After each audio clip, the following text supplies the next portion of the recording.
avec mes mains, avec mes ongles, avec l'encre qui déborde de ma paupière, avec la ronce qui se décroche de mon épaule, avec l'écho de l'écrasement des vagues qui résonne au creux de mon oreille, avec le calcaire qui s'accroche à ma glotte, avec les rouges cramoisis qui dégoulinent de ma lèvre, avec ces nuages de néant qui flottent parfois au-dessus de ma pensée, avec ces frissons que les contacts de ta main soulèvent à la surface de ma peau, avec les silences qui régorgent, qui décantent, qui cristallisent. Une de mes pratiques consiste à écrire des textes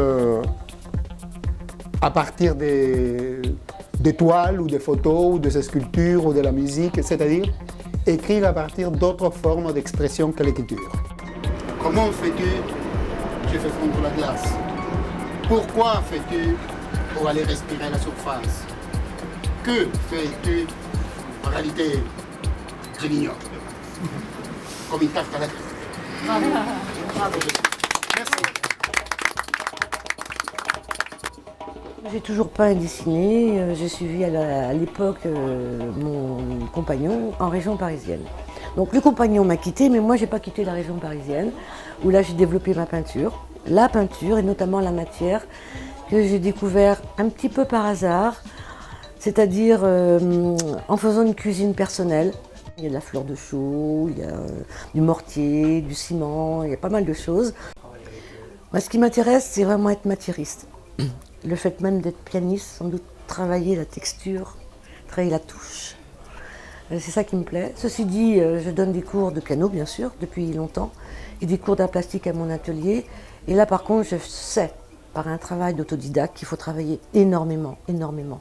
Donc, je fais travailler mes élèves en fonction, effectivement, du dessin, de l'œil, développer son sens d'émotion également, et son gestuel. Parce que là, j'ai l'air immobile, mais quand je travaille, je suis presque une danseuse. De flamenco, en plus.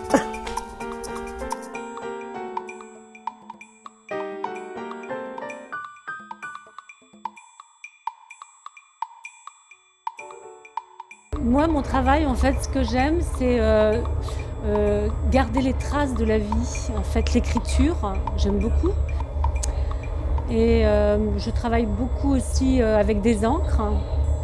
Ce que j'aime beaucoup, c'est le trait. En fait, tout mon environnement m'inspire. Je suis toujours à l'écoute et toujours à regarder très précisément ce qui m'entoure. Souvent, les gens ont peur de rentrer dans les grosses galeries, ils sont intimidés parce qu'ils nous disent souvent moi j'y connais rien, mais en fait il ne suffit pas de s'y connaître, il suffit simplement de regarder et avoir des coups de cœur. Et je trouve que dans des endroits comme ça, c'est plus accessible.